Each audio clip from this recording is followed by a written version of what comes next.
Hello. We will call the South Kingstown School Building Committee meeting to order on Thursday, February 6th at 6:02. And I will do a roll call. Brian Sylvia. Here. Dave Palazzetti. Aye. Brian Mahoney. Here. Kate Massinanti, I'm here. Luke Murray. Here. Chip McGarr. Here. Terry Lynch. Here. Michael Pedraza. Here. And Jim Manning. Here. Good idea. And we have left field, and we have Kate Turner from left field and Mark Moore from Gilbane here for support.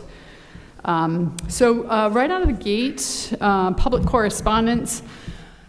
So I forwarded to the team public correspondence from Dorold Beasley regarding, he wanted us to look at a change in the plan based on enrollment. He gave supporting information with that. He put a lot of time and effort into it.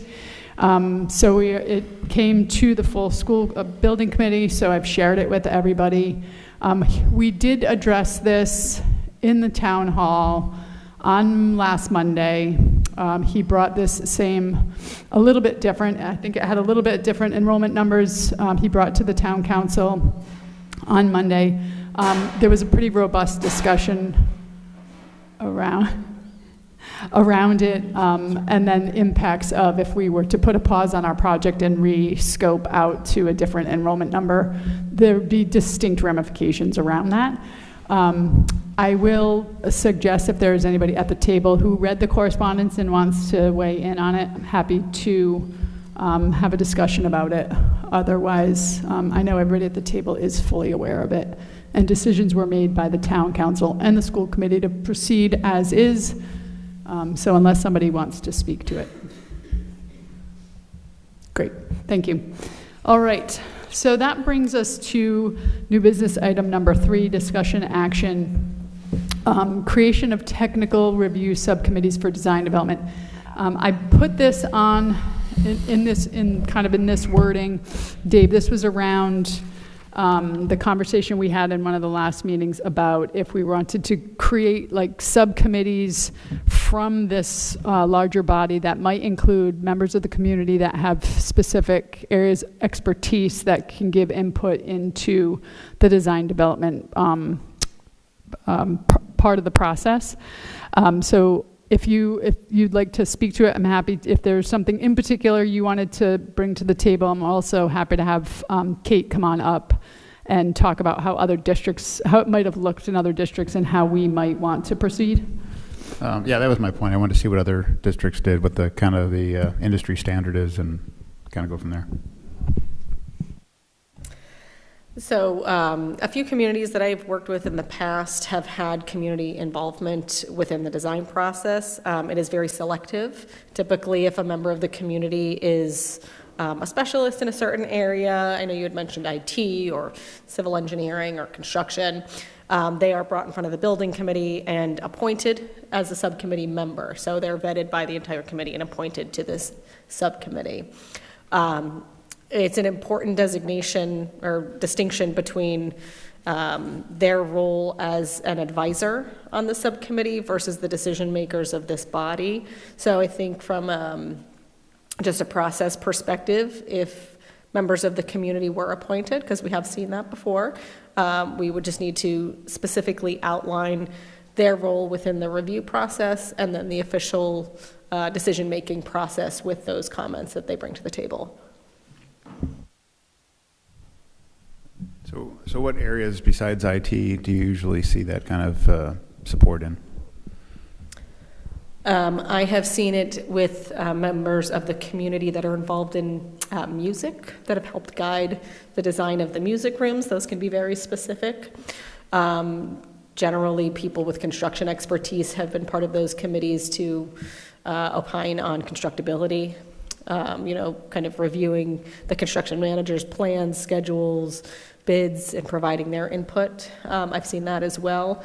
A lot of architects I've seen on these committees that are in community members that are architects that come in and advise on different areas of the architectural design.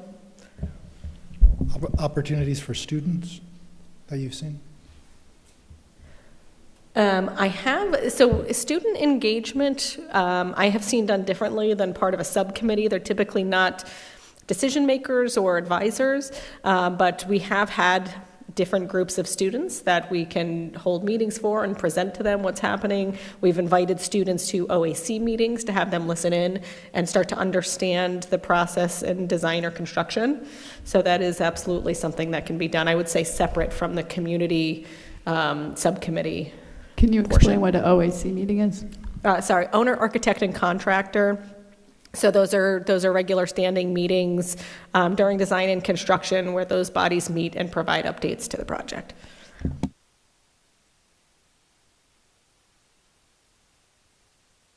So I guess one of the things that personally I'd like to avoid is false hope, because we've had a lot of community process. Our design is pretty far along, right? And a lot of it, some of it's cost driven.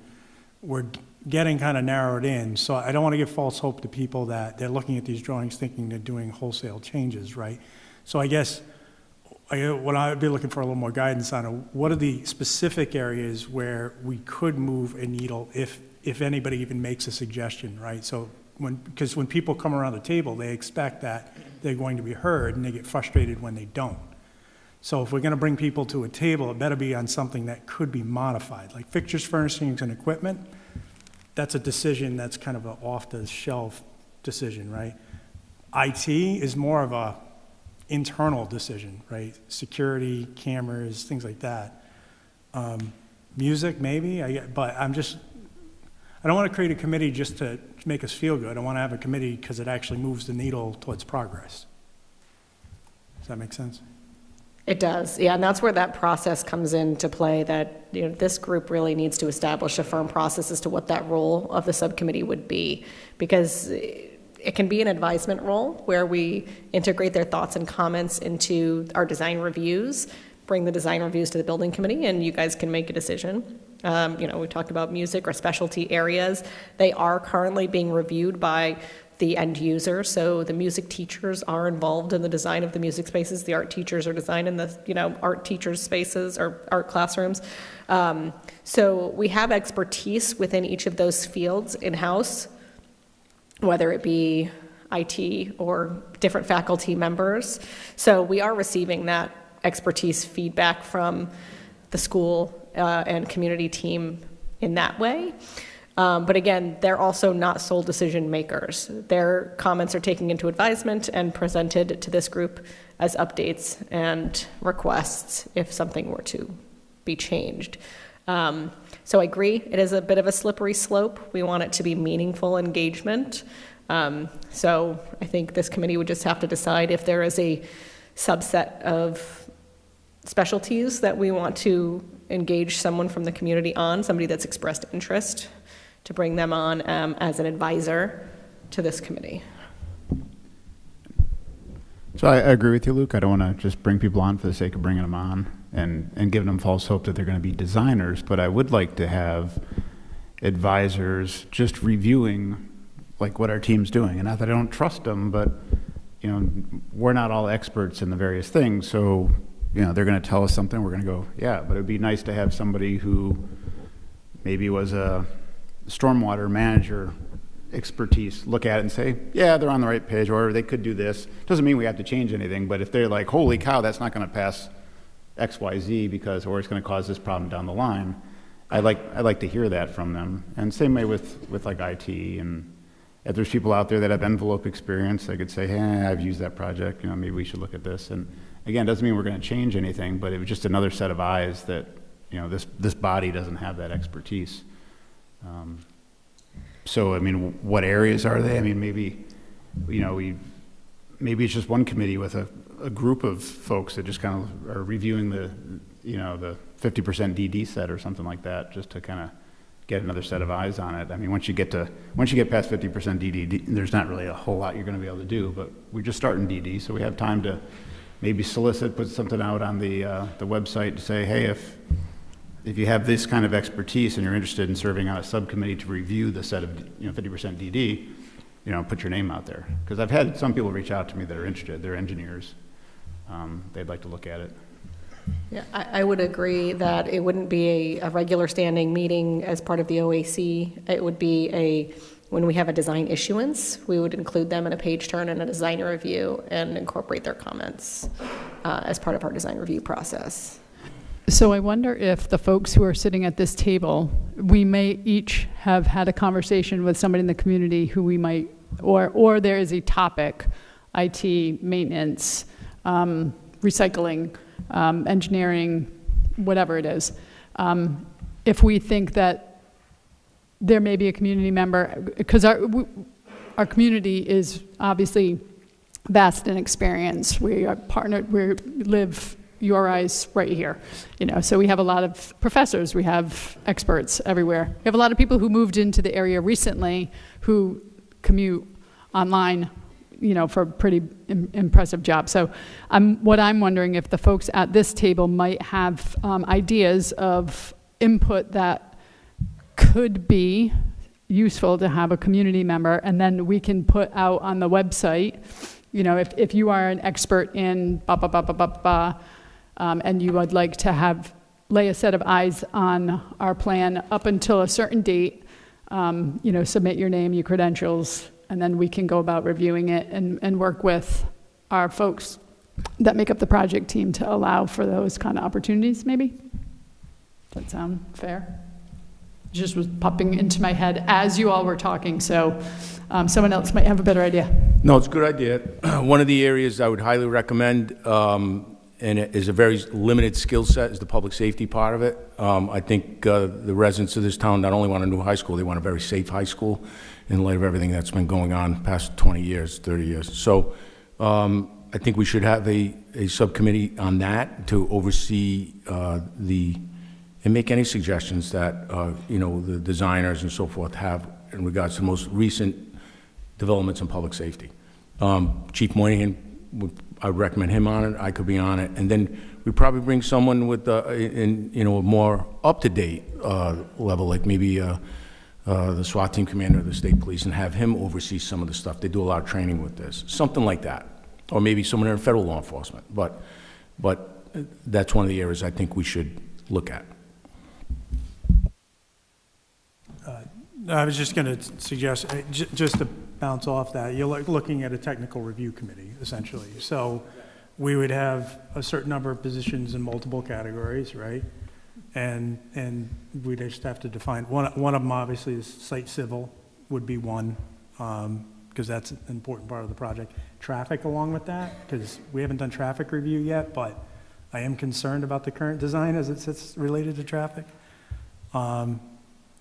And then obviously anything architectural. Dave, I don't know, what your thoughts are on other specialties, or Kate? Maintenance. I don't know.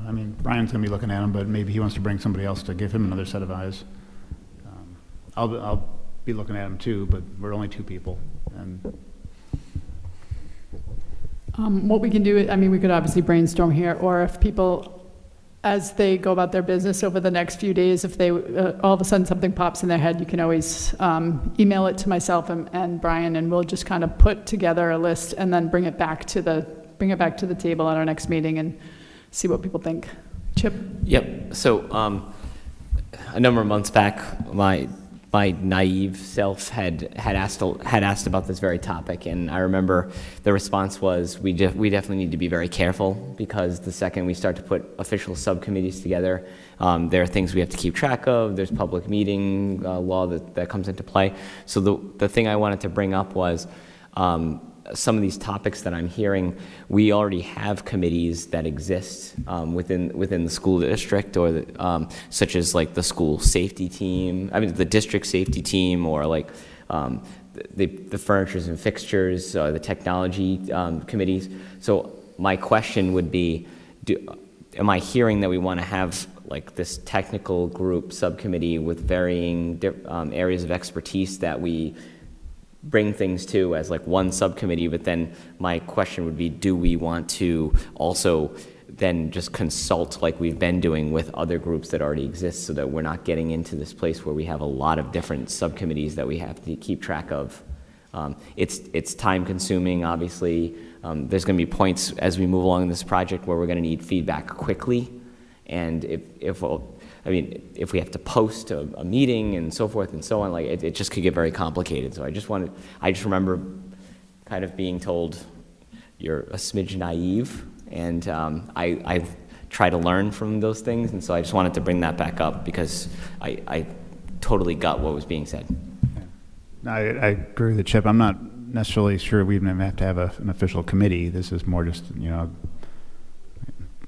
whatever the town rules are, I have to talk to the folks. But yeah, I'm just looking for some subject matter experts we can bring into the room. And yes, you've got a great IT staff. They're going to look at it too, but we're just trying to get a few extra set of eyes in here. We do, as Kate said, have an exceptional community, and they've probably got some good comments. And we just have to set the expectation. We're not moving walls. We might tweak things here and there, but we're not wholesale changing anything. We're just asking for input, because sometimes there's very easy things you can do, especially in O&M, that make your life better for the next 40 years. So if we had this group of experts, are we allowed to consult with them without it necessarily being part of a subcommittee? Meaning that would be my question, is like, what are we legally allowed to do? One option, and I hear you because I hear you. Because you're right. Is one option, and throwing this out, is we could just have, because we don't necessarily need them meeting in perpetuity, right? So we could have a couple of input sessions and solicit people to come to that input session and say, if you have specialties in these areas, we're going to give a presentation. Maybe we can give the design in advance or something and say, we're looking for input, like pick it apart. These are kind of pick apart sessions, open up our insight. But it doesn't necessarily have to be a formal group that's meeting on a regular basis, because we have a limited duration to get this design done. We're only going to be 4 months.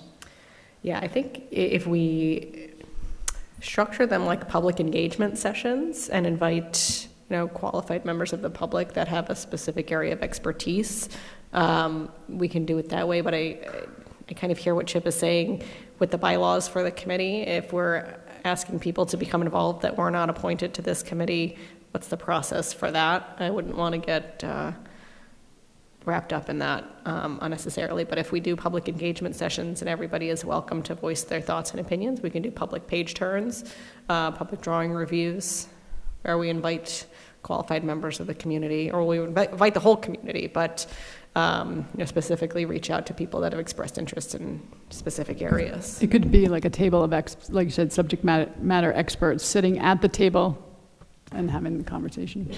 And those have worked really well for us, the workshops. We've had great turnout, even from when Phil had started stage 1, and he brought all the drawings, the 50 drawings, and the amount of engagement at the table and different projects and different ideas, and bring technical people together to do something similar, I think is a great idea.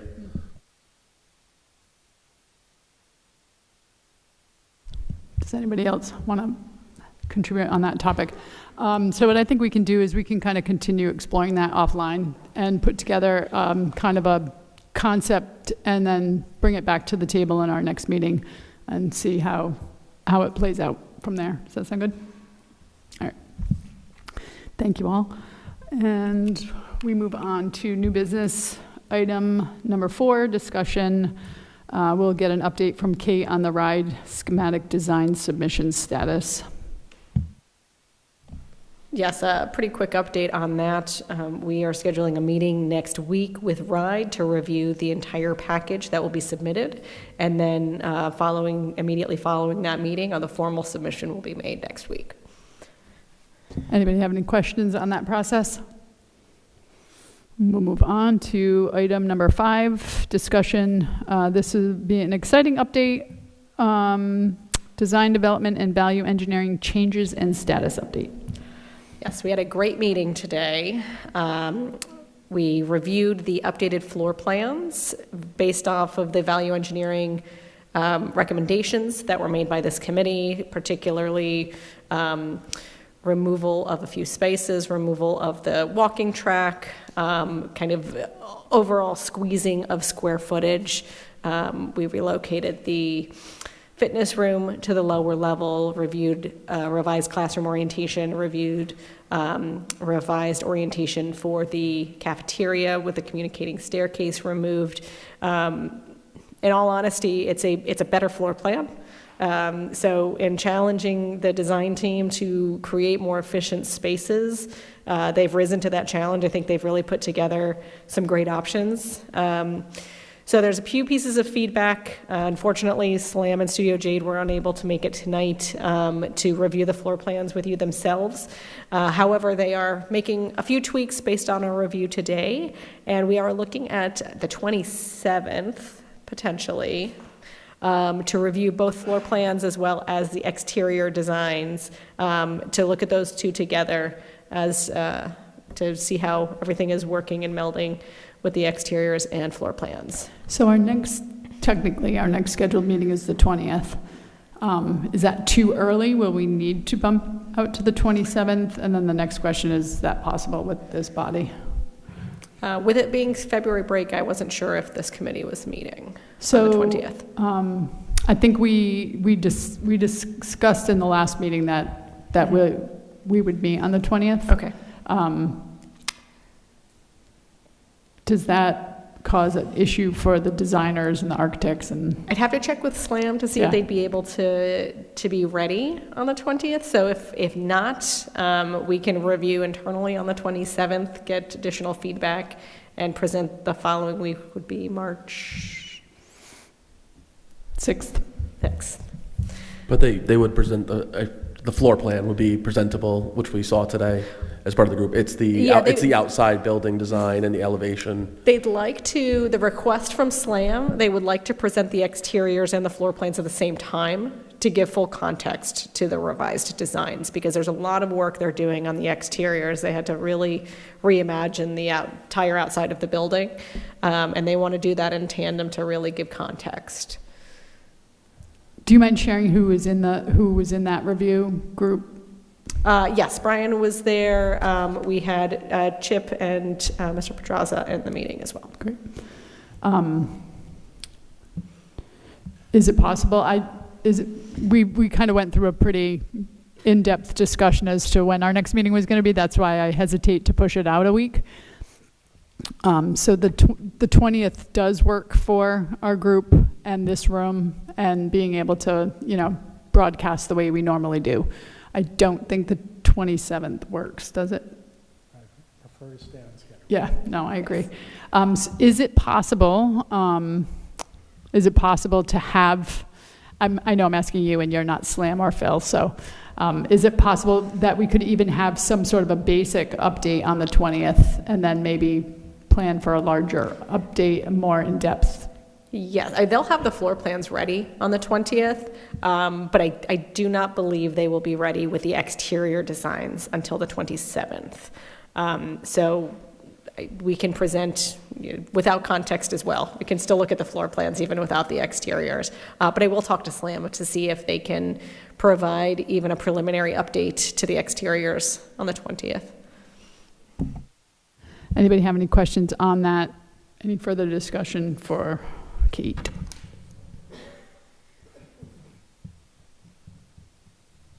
Take that as a no. And so that moves us on to item number 6, updated and reviewed project schedule. Yes, so as you are all aware, we've had a pretty extensive both value engineering estimate reconciliation process to get us back on budget. So Gilbane has revised their project schedule. Their current date that they're tracking is October 5th of 2027, which is after the first day of school for the year 2027. So they are looking to, we're looking for ways to improve that schedule. However, it is a risk if we try to squeeze everybody into the original timeline that we don't want to promise the first day of school and not have a backup plan if the first day of school can't happen. We've looked a lot at ensuring quality control of our documents. The more that we rush our design team, the more errors and omissions that we'll have, which ultimately costs the project more money and could extend the schedule in itself. we also don't want to compress the quality of construction in forcing Gilbane into fewer than a 24-month construction duration. So we did have a lot of conversations about potential ways to stay within our first day of school target, but the risk is pretty great. So right now we are targeting October 5th. We will continue to find efficiencies and hope to improve that date. But as of right now, the plan would be with October 5th to move in over winter break and to be able to provide a slightly more relaxed move-in period for the faculty to be able to slowly move their classrooms over in the second half of the fall and officially start classes in the new building when they return from winter break. Does anybody have any thoughts on this particular?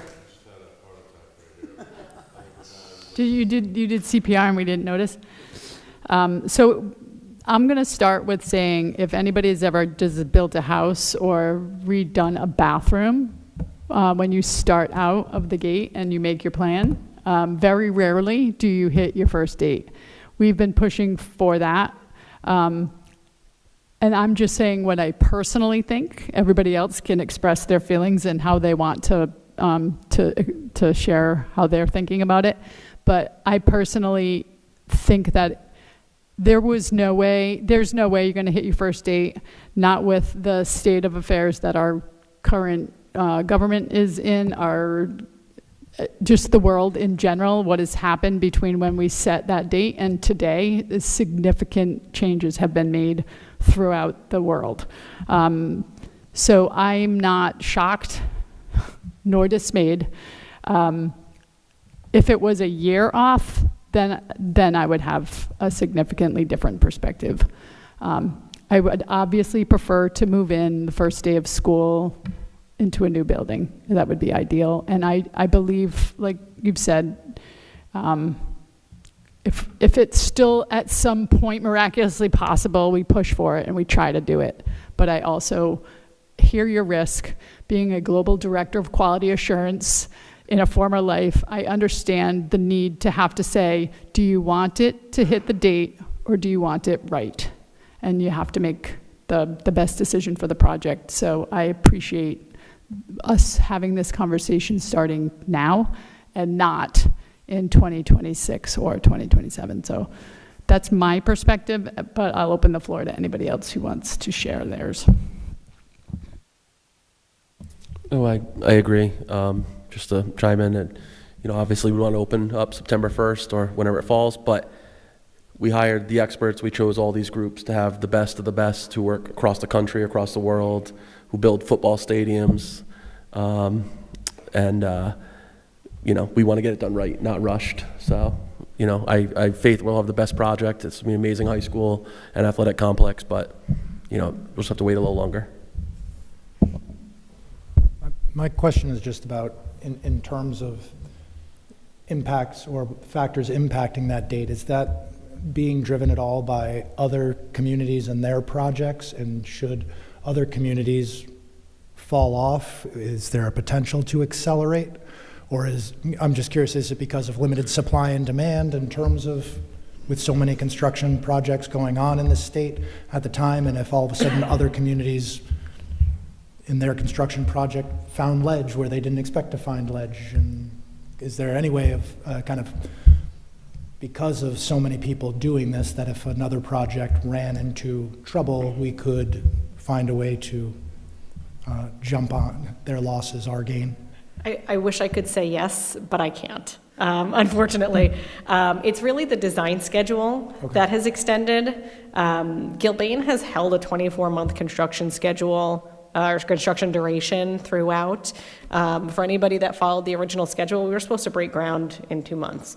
We're obviously not there yet. We're just completing our schematic design submission to the state. So we would not be ready to break ground in the spring and to be able to open the building at the end of the summer that we had originally planned.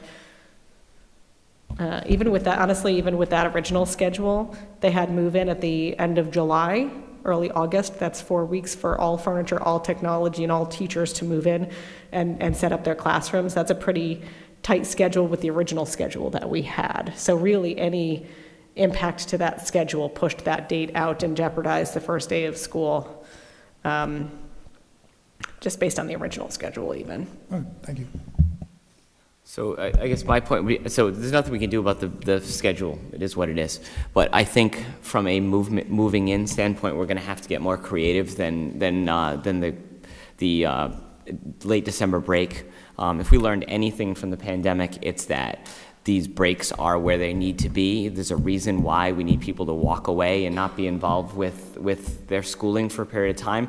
It will kill the buzz of moving into a new building because people will be exhausted making that move, and then it'll carry through the rest of the school year.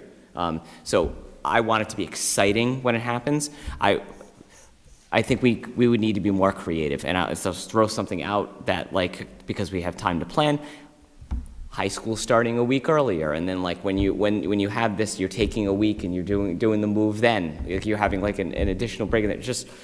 I think we just need to be more creative. It needs to be exciting. It can't just be, we got this building next year, you can start bringing boxes over for the next 2.5 months, and then ultimately we're going to kind of, if you really want your room set up, because teachers do come in the summer and set up their room, and I'm confident they're not going to be excited. They're not going to be as excited about it. And the last thing we want is to be moving into a new building and people are like, okay, now we got to teach, and I don't want that feeling. So we can't do anything about the schedule. It is what it is, but I think we're going to need to get more creative about how we do the move-in.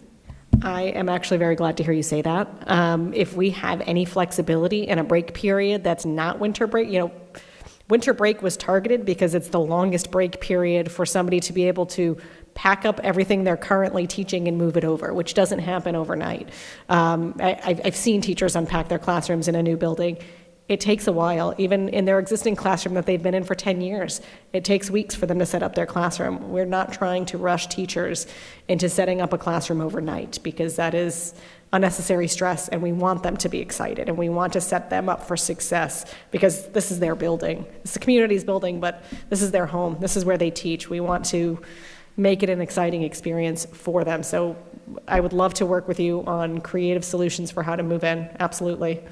And just as another point too, and this is a little bit more selfish, but the reality is, okay, that you got to build 2 schedules for that school year. All right, so building the master schedule is a very intensive process. It won't change staffing needs, but you're going to have to build 2 master schedules at that point in time, and so that's going to take time too.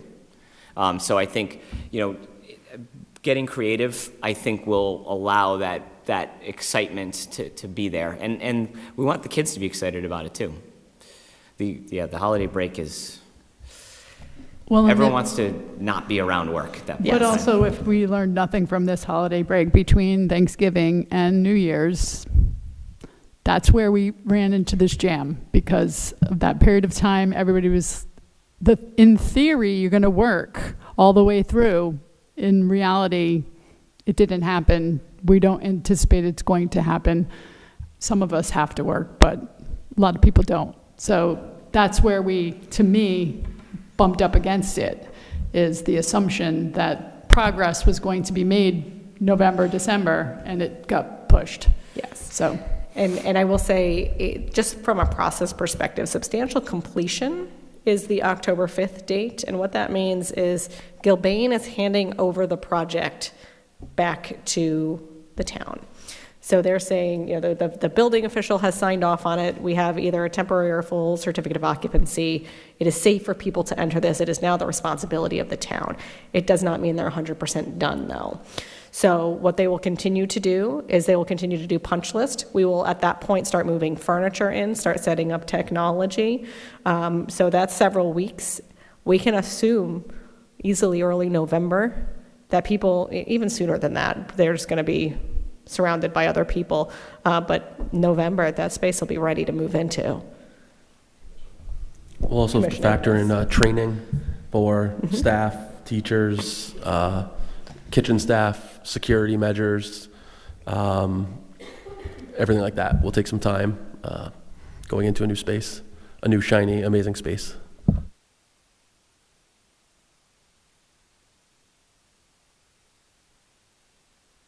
the unfortunate part of this process is you go into it and it's all exciting and all in theory it's like this is going to be awesome, and the process is not. The process is dirty and ugly and frustrating, as we've all experienced, but the end result will ultimately be exciting and it will be a wonderful thing, and I just need to personally keep leaning into that whenever we run into this. It is unfortunate. I think the original schedule, as you stated, seemed to set us up for where we are today, and if it had been a little bit more realistic, we would already know this is where we were instead of having to now navigate it. So I appreciate you bringing it to us now, though, and with the honest reflection, so we can move forward, like Chip said, with thought and care and proper creative planning. So, And it can happen. So in former life, I'll channel Alexis Meyer, from who you all know from last year, in terms of opening Archie Cole Middle School, which was a series of trailers and you see this thing getting built that is going to become yours. And I believe that they moved in, I want to say it was over either February or April break, and then that excitement to finally go in and make it your own, and that you no longer have to look at it. It does become something because the buildup is so great, and the ultimately what it becomes and what it's going to be does envelop, and you then continue that on in the next school year.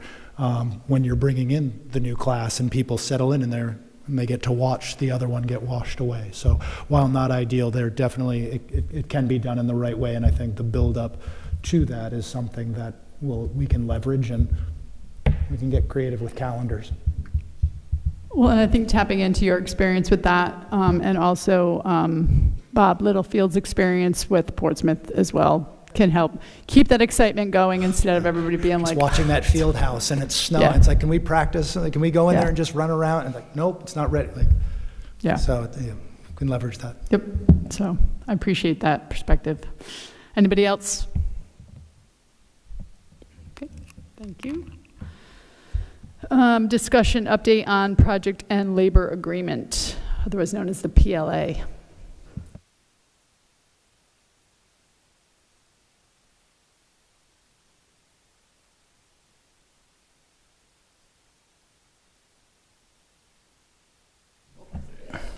Good evening. My name is Dylan Conley. I'm here on behalf of Conley Law and Associates. I've done the project labor agreement study. I put the finishing touches on the study today. I'd be prepared to give a formal presentation whenever this board wanted to in detail. But in general, we just did a pretty significant wrap up. There's some changes as to some of the other project labor agreement studies that we've performed in the recent past. The scale of this project is slightly smaller than a couple of the larger projects that are going online. This project is a little bit further behind in time scale compared to some other projects. I've heard this board already talking about the glut of projects going online simultaneously in Rhode Island. And so I do have some concerns on that front. But based on the present projections, I don't think it's a scenario where access to labor won't be available to you. But I do think the further timelines get pushed out, the more concerning it is. I think a lot of that is driven by factors beyond your control.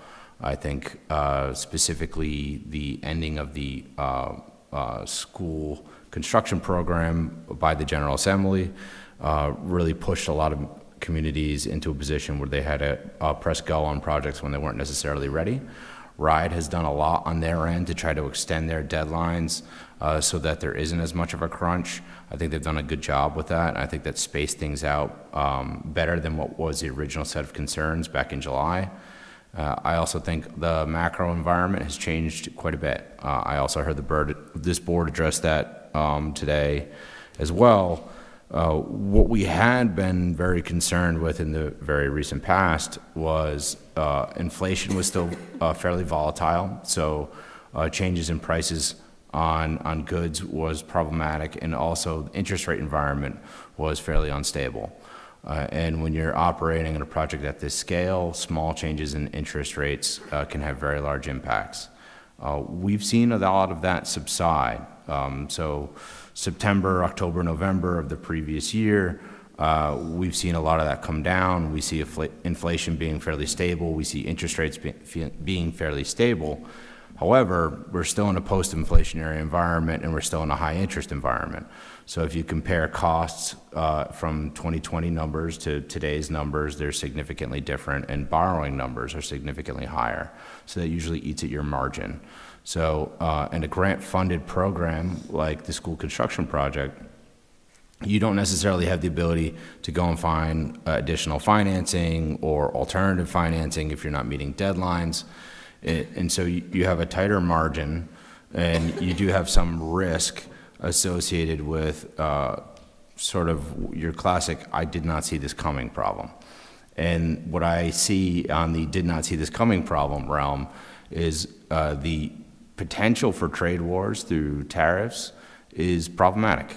I think industry, when they see uncertainty, sort of pulls back a little bit so that they're not seeing exposure. So the creation of materials and availability of materials may just be less so because industry is more cautious. I don't think that's nearly the gravity of challenge that we had in previous years, but still is worth noting. And then the potential for really acute problems. I think the best, most recent example, which is something that's still ongoing, but the market seemed to have stabilized to a certain degree on this front, is on other projects that I've worked on in the past few years. Access to electrical equipment has been incredibly difficult, largely because of the war in Ukraine. Now, at first, that doesn't really make a ton of sense to folks, but when all of a sudden electrical equipment's being destroyed en masse in a way that the market wasn't anticipating, the recreation of those materials and demand of those materials, it slides in another direction. So and my work is not just limited to public projects, but I do a lot of private side development, and I've seen apartment complexes go 6 to 9 months past their projected deadline because of inability to access electrical equipment. The tariffs are somewhat similar to that, because if there's a sudden change in international trade policy, the cost of a set of goods or the availability of a set of goods can all of a sudden overnight not be available. When you have really tight timelines, that's when your risk is much greater. I think the description that this board was given earlier today and this board's responses on extending the time period by which you're expected to move in is smart, because the reality is it gives you a greater margin for error. It's not really my job to say, this is definitely what's going to happen, plan accordingly. It's to say, these are risks that I see in the macroeconomic environment. These are risks I see in the local labor pool and labor demand environment. So I do think on the macro side, things are generally calming down. I think that's good. On the local demand side, I do think there are many, many projects coming online simultaneously, and as projects slip further back, then you start to get in competition in terms of total buying power. So Warwick and Pawtucket projects are both north of $300 million. So each of those projects are double the size of the project here. And I'd be more concerned about availability and access to labor if you were in the same exact timeframes of those projects. As I understand it, you presently are not.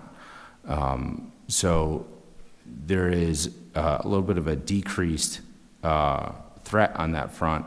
But these are sort of the reasons why you do something like a project labor agreement, because there is an access to labor that you would not have without this agreement in place. For example, I worked on a project in another municipality in Pawtucket, both in terms of the original study, and then they are a full-time client of ours. So a school is not ready for opening. We saw tracking in that direction. We were able to get a lot of additional labor available to us in crunch time in order to meet the scheduled opening of the school year. But then even at that point, there was an error with systems, and we weren't able to bring all the kids in. You do not want to be in that circumstance. We were literally negotiating with YMCAs for locations to put children. It was an incredibly challenging scenario. One of the things that both the trades, my firm and the market on these projects in general has done as a result of that experience is we've built into our PLA contracts a requirement for routine meetings amongst ownership, the trades, and the construction manager at risk. And if there's an identified slippage in the timeline, there's a conversation about, can we bring more labor on? Can we bring labor in earlier? And if not, we can go outside of the labor pool, outside of the unions to basically patch a gap. That is something that I think is important just in general because of how critical school year timelines are, but also secondarily, if you do have some sort of strange market distortion, it's not just your project that'll be feeling it. It'll be every single active project in the area. So the ability to pivot and go to non-union labor if something like that happened is sort of a belt and suspenders approach where you have a fallback and insurance plan. The study does find that the project labor agreement would be advisable, and there's a market reality relative to Rhode Island and the specific RIDE school construction program that needs to be discussed. Almost every single project that's gone through the school construction program has included a project labor agreement. That's created an environment where if any community steps outside of that practice, it's an outlier relative to labor expectations. I have every confidence that an outlier and relative to labor expectations is something that ends up being targeted. So even though communities are under the crunch financially, and some are under the perspective that there are savings opportunities by moving outside of a project labor agreement, my analysis does not find that. I can talk about that momentarily. I do not think it's advisable to be an outlier in this regard. I think the reason why, let me step back for one moment. The general perception of project labor agreements being more expensive is based on the difference in labor costs. That is not applicable to this project because it has to be prevailing wage anyway. We also have a commitment from the trades across the board for every single one of these school construction projects that they do not require any double benefits. Long story short, that means that the total cost in terms of wages per hour, wages for the different trades, is a wash relative to the open market because of the requirement of prevailing wages and the unions foregoing the double benefit programs. So in terms of just dollar for dollar, what does an hour of labor cost? It's a wash with a project labor agreement or no labor agreement. Again, that's because of the regulatory requirement for prevailing wages. That would not be true without a prevailing wage requirement. So the other thing that you have to talk about with the schools as compared to any other project, and I think this is why the communities have so routinely chosen to go with a project labor agreement with this specific program, is the political volatility of a school being unopen or a school having a picket line as opposed to some other public works project. If you had, say, you were doing a large sewer system upgrade, same $150 million, and there was a breakdown in labor on the that construction project and labor was picketing, you think about the location of where your sewer infrastructure is, chances are there'd be a good percentage of people in the town that were completely unaware that it was even happening. If you had a picket line that was disrupting school to the point that school was closed, it would be the only thing anyone was talking about in town.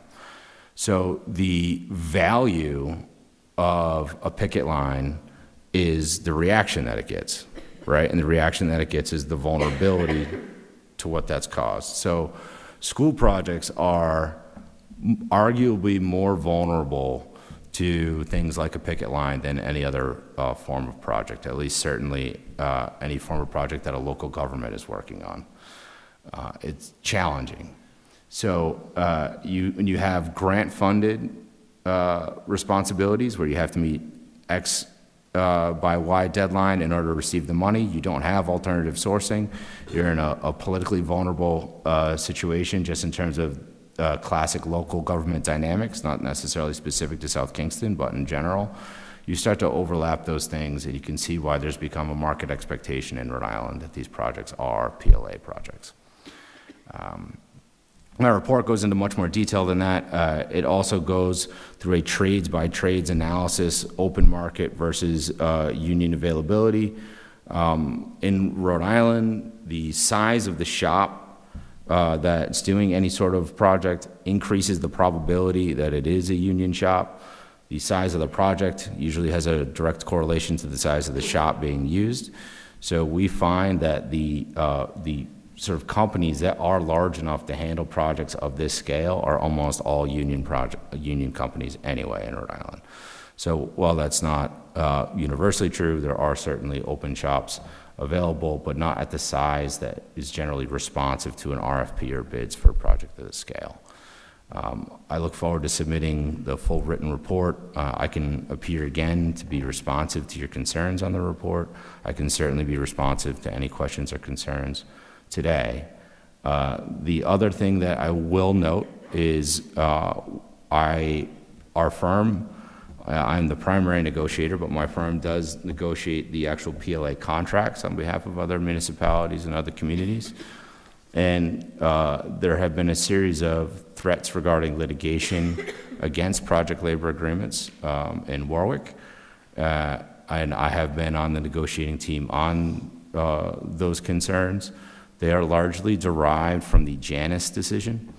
I am very familiar with the Janus decision, and our project labor agreements have been updated accordingly. It's seen a reduction in union authority and a reduction in union expectations relative to fees as a result of the Janus decision, and current Rhode Island project labor agreements reflect that. And current, I mean as of yesterday morning at 7:30 a.m., we did another round of updates. So South Kingston would receive the benefit of all of those changes and that sort of increased in management rights relative to the historic norm. That was a lot. From the top. He probably could. I appreciate that. It was a lot. I started to chuckle because today's been a long day, and that just I'm like, I don't need to hear about strikes right now. It's just not what I need to hear about. But I'm glad you said that, and we do need to hear about it. Does anybody have any questions? I'm sorry, what was your first? Dylan. Dylan? Does anybody have any questions for Dylan? So I get the prevailing wage and the fact that Rhode Island is on its, we're in the Northeast, right? So we don't have the option to lower our rates. But what is the actual premium then? Because you said wage per wage, we're level with a Sure. union versus non-union shop. So there's obviously some drawback to going to a project labor agreement, I'm assuming, or else everyone would always do it automatically. What's the percentage premium on a project labor agreement versus non-project labor agreement? So I've heard people throw around that there's a 3% increase in cost, 5% increase in cost. I don't understand where they're getting that figure from. Some of the collective bargaining agreements do have their wages slightly higher than prevailing wage, but I'm talking like maybe $1 an hour. The contracts generally do follow prevailing wage pretty closely. Other concerns are that in terms of what management can demand of labor, union labor is more powerful than non-union labor. Working extra hours, pushing people to deliver on Sundays, to work 7 straight days. Those are the sorts of things that are easier to do in classic private sector personnel and harder to do with labor personnel. It's not that it is impossible. There's sort of notice and request requirements that get built in. So the other historic complaint that I hear is that when there is a need for non-union labor to be on site, such as key jobs are things that are like atypical work, highly technical work that you need to bring in a specialist for. There can be job site confrontations between union and non-union labor. I have not seen that on the school project sites. There are a lot of these right now. The labor market's pretty satisfied with how things are going. And it's the same handful of construction managers at risk that are performing this work across the state. So I have a few projects with Gilbane right now. They know how these work. We negotiate them across the same attorneys, and everyone gets the benefit of everyone else's work, which is, I think, it may feel as though you are imprisoned by the decisions of communities that came before you, but you do also have the benefit of the negotiations of the communities that came before you. So there's a give and a take on that front. I think it's the lack of control that people normally push back against relative to a project labor agreement project and a non-project labor agreement project. They think they have more control in the absence of a project labor agreement. In Rhode Island, I just don't see a meaningful cost difference. I think now that they got rid of the double benefits is what really helped out. So before they were making the non-union contractors pay into the union, so they were kind of doubling down. So that's kind of gone away. But in terms of carve-outs for the specialty trades, are we going to we can write those right into the PLA? We can. Well, I also have a commitment letter from the unions. The commitment letter does say that they'll allow that. The commitment letter does include language which violates the precedent from Janus. So the commitment letter says if you can have key jobs, we want them to pay union dues. However, they will not be paying union dues. It's unconstitutional. So I had a lively debate about that yesterday morning. There was a gentleman that was afraid that I was going to be sued for not violating the Constitution, and I was confident in a motion to dismiss if that occurred. So the commitment letter I have allows for key personnel to be on site. It does have a stipulation that is unconstitutional and unenforceable. Because we have this whole athletic complex that's going to be coming in, and those are almost all specialty. Yes, it's a good example. Yeah. So just one question. Other than like electrical, switchgear, generators, I know that's a high priority, can be pushed out once. Is there anything on the labor end that's a higher priority that you see in the next 2 years, like plumbing versus electrical, that the trades right now? Is there a hierarchy to it, essentially, or a top one that we should lock in sooner than later? I think locking in sooner than later is an appropriate strategy across the board. In Rhode Island, I've heard two concerns in the recent past. One was relative to painters, actually, and another was related to electrical. When I'm able to submit the final report, it will be pages 25 and 26, in which we've updated step by step every single section of the project and the labor availability associated therewith. So bear with me one moment. This was updated today. I just want to make sure that I'm not going to misspeak.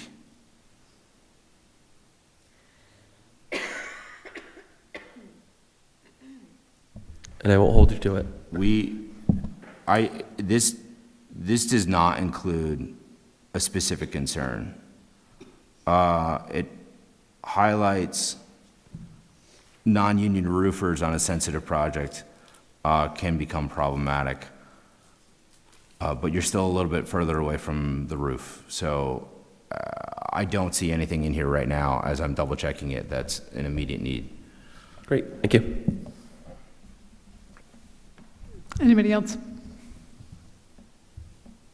Thank you, Dylan. Thank you. And if we, for whatever reason, need to get you back here, we'll make it work. Sounds good. Thank you. Thank you.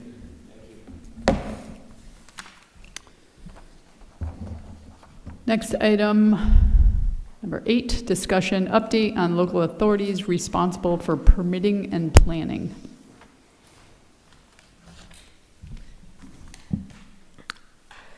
So Phil has worked with our civil engineer to put together a schedule that outlines the permitting process for the town. It's currently under review, but it does target and fit within our current schedule based on when we'll need to submit to the local boards as well as different state agencies. So I talked to Phil today about it, and he did provide an outline for both local permitting, planning, and the RIPD's permit. Well, we're probably going to have to fill in some gaps there too, because there's some other things. But I told him I'd bring it through the departments, including Jamie Rabbit, the planning director. We can talk internally about it, and then we'll come out with a little bit more fine point schedule on that, because I don't want, like, that was a discussion, or actually just from the engineer, but they may not fully understand the timelines. So I talked to Jamie briefly about it today, and we'll get back with it. So that's it. Any question or discussion? All right, that brings us, thank you. And that brings us to community comment.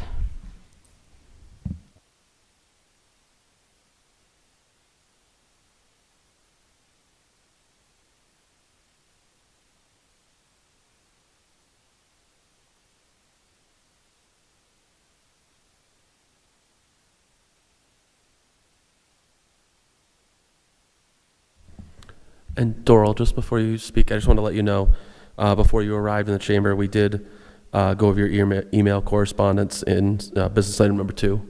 We went over a summary of it. Thank you, Doral Beasley.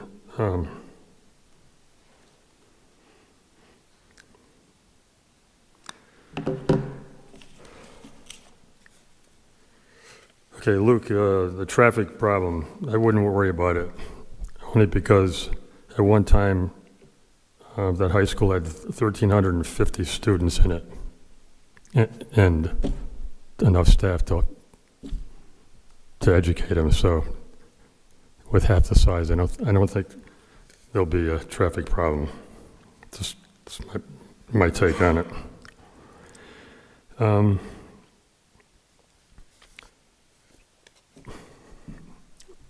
This will be the last time I talk about this, I promise.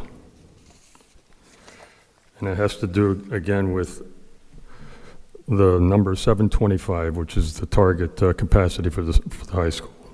Now, this is, these are pages off of the stage 1 application that went to the state of Rhode Island. Just going to read this couple sentences in one paragraph. The new high school, with upgraded teaching and learning spaces with modern upgraded facilities, CTE, will likely increase cohorts survival. Assuming a 75% retention rate from grade 8 to 9 of students currently choosing other high schools, the 683 student enrollment predicted by NESDEC would be increased by 42 because the number was 56. They took 3/4 of 56 is 42. 40, it would be increased by 42 students, and here's the key phrase, over 4 years, or a total enrollment of 725. Okay, you can't add 42 to 683 because you're only talking about 1 year's retention. You can only take 1/4 of 42. So you can make 683 694, or you can take the 42 and add them to the 4th year NESDEC number, which was 635 for 677. But you can't add 42 to 683 and come up with the number 725. You can't do it. But you seem to be sticking with it, and you don't want Studio J to go back and look at the numbers, so be it.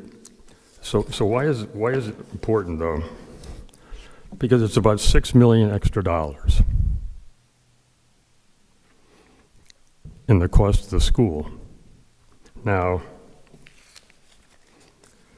you reduced the cost by taking out certain things in the design to the tune of about, I think it was 5.8 million.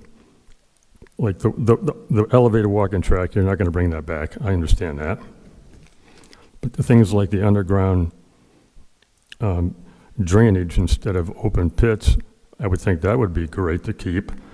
The not reducing the quality of the materials and the number, and glazing on the outside of the school, the exterior of school, to me, is very important. And for me, of course, the geothermal was very important, because not only does it give the building a higher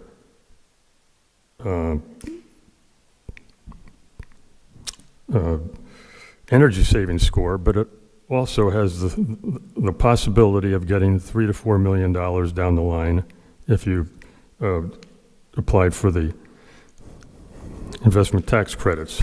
Now,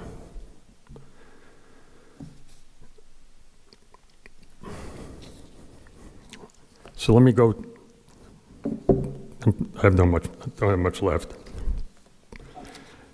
So there were some discussions, not only at this committee meeting, but I think at the last town council meeting where this was talked about, where this project was talked about, and was talked about NESDEC and what, NESDEC's numbers, and NESDEC's numbers are only good for 3 years, and after that, they're, it's kind of like, who knows what they are, okay?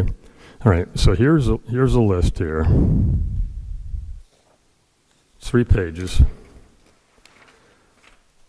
325 school districts throughout the entire New England all use NESDEC for their enrollment forecast, including every public high school district in Rhode Island. We just hired NESDEC to do the superintendent search, right? Okay.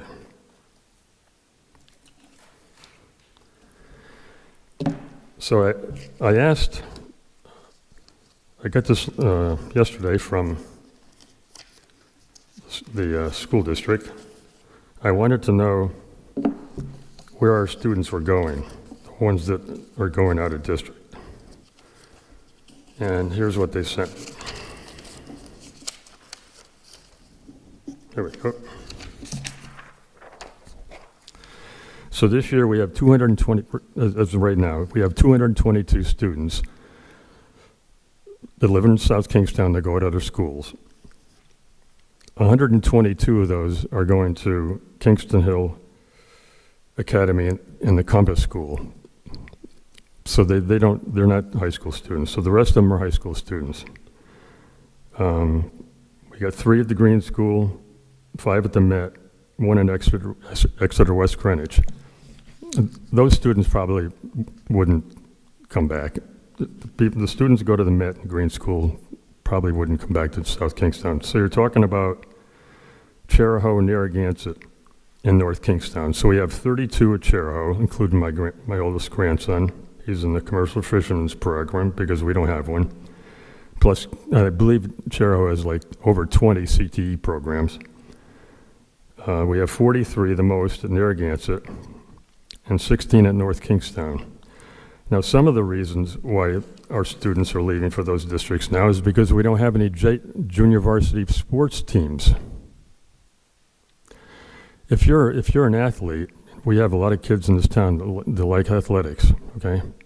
If you're an athlete and you're looking to go to high school, and the only thing you can try out for when you're a freshman is a varsity team, that's not an optimal situation. That's a wrong statement. We have JV sports.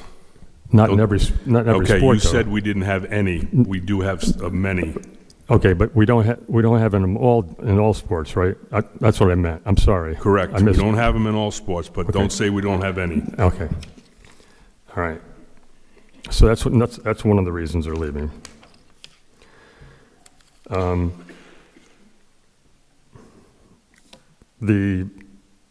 The idea that we're going to be having this giant influx of students with affordable housing is another issue that I think you need to have a little bit of an update on. So I sent 5 questions to Jamie Rabbit about affordable housing because he's kind of leading the charge here in town. I said, will the 3 sites under consideration remain in town control, or does the preferred scenario include divestiture? If the town retains control, will the town be the entity that hires a contractor and oversees the work? In either of those scenarios, how will developers make a profit? How much could this ultimately cost the taxpayers when construction is completed? And will there be any deed stipulations that would make these units more attractive to people with children or young couples thinking of starting a family? So his answer was, at the present time, I don't have answers to any of your questions. Okay, so we're a long time away from seeing that become a reality.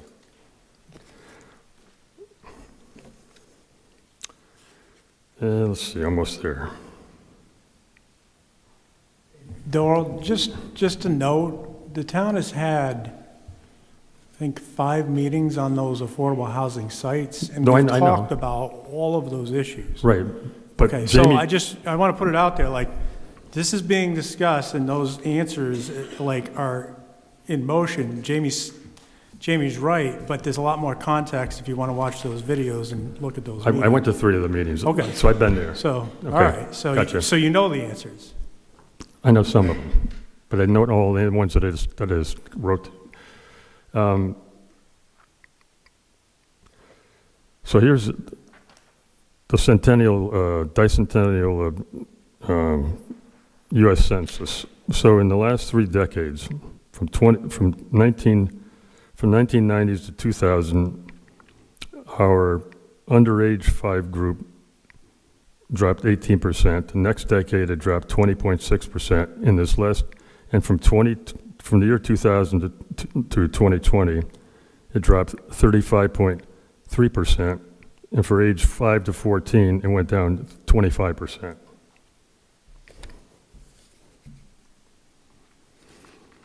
So I believe that NASDAQ's numbers are right on the money, although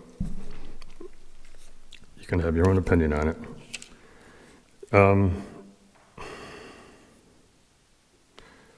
The gymnasium, were you able to find out if it was going to be a floating floor? Phil hasn't gotten back to me on that one yet. All right. So a floating floor is different than another type of, it's a preferred type of a gymnasium floor. It's more expensive, but it's preferred. And the other thing is glazing in a gymnasium. I think most gyms today, they don't have any windows. And the reason I say that, so my younger grandson who plays basketball, Hendrick, and I've been to a lot of gyms recently, and the gyms that have windows above, they're often covered over or painted over with black paint, like the ones in the old Keeney Gymnasium. So the Keeney Gymnasium on the north and south sides, way up at the top, have all these windows, and they're totally covered over with black. So if the design has any windows in your gymnasium, you should consider finding out about that. Because it's very distracting when light, during the day, if you're in there during the daytime and light comes streaming in, it's very distracting.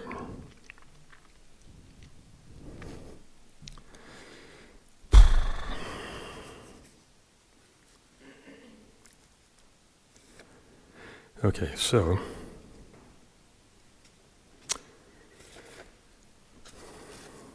sorry. All right, so finally, this year, this school year, South Kingstown's spending $68 million for our schools. Narragansett spending $37 million. So between the 2 school districts this year, we're spending $105 million for 3,230 students. Now, I'm going to use Barrington because it's the only number I have right now, but I haven't looked at the other regionalized school districts. But Barrington school budget this year is $65 million for 3,300 students. The amount of money that our 2 towns are spending for schools is ridiculous. Between the 2 districts, between Narragansett and South Kingstown, our per students per employee is 5.8 students per employee, and our teachers are 8.2 students per teacher. That's like half, 16 is the national average on students per teacher. What this town needs is somebody with the guts to start the discussion about regionalizing with Narragansett, and here's why. First of all, one of the things you would need with a regionalized district is busing. Doral, I did have the guts to ask them a year ago, and their answer was no, which I reported publicly. Yeah, I understand that, but that's not what the. So, the taxpayers in our two towns are paying through the nose for two systems where the cost per student is out of control. Can I interrupt? Just 1 second. No, I'm going to interrupt because this is a school building committee meeting about our school project, not about regionalization, not about town business, not about school committee business. This has gone, you've talked for 20 minutes. I'm happy to listen to you. I will also say regionalizing is contradictory to shrinking the size of our building, but I'll just leave that there. No, it's not. It is, but I'm going to have to put a pin in this because we're not going to make a decision about regionalization at the school building committee. So unless you have something else relevant to the actual school building project. Okay, I got one last one. Okay. The exterior, so it's shown quite often on a slide. It's a single slide, and it's got 4 pictures. The ones that the public chose, it's the ones that they thought they would really enjoy, right? Every one of them has red brick, and every one of them has a lot of glass. And the only thing I've seen from the SLAM Collaborative has no red brick. So. Thank you. Seeing no one else out there from the community, we will move on to our next item of business, which is number 10, next meeting date, time, and potential agenda items. We already have on the books for February 20th here at 6 p.m. And then do we want to put, so then that puts our next meeting after that would be the March 6th. Do we want to set that up as well? Or can we? It's on the schedule. Okay, so then we'll have February 20th and then March 6th. And then that way, Kate, you can discuss with SLAM and the architects as far as what order to present. The current schedule's good because it always is 4 days or whatever days from a town council meeting.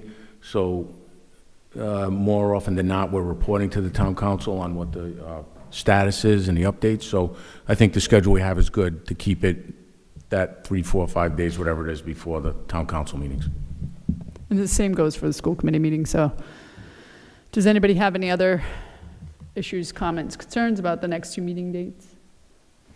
And as always, if anybody has a specific item they want to make sure we add to the agenda, please send myself and Brian an email. So with that said, I will accept a motion to adjourn. I'll make a motion to adjourn. Second. All in favor? Aye. Anyone opposed? That motion passes, and we will adjourn at 7:21.